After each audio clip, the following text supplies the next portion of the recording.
Республика Конституционный суды бүгін депутат Виктор Губарев тыл бәтірәнлерігер тейхи протестерге көрілібіт қатшынан компенсацияны төләхін бірәдігін бігергәти тұхынан урағы бері беркәлетер тұхынан көрді сүргін көрді.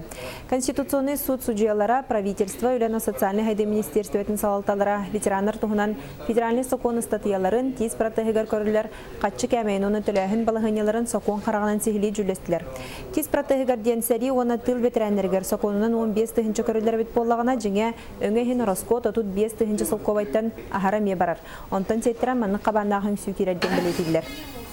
Губарев Виктор Николаевич, Республика правительства тахар быт тыл ветерандарын тиз проектын оңырторуга қарчынан оңолар компенсация расходын төлүр туһунан балыгыны бигерге тиге урагын көрүргө сайлыйны келлерде.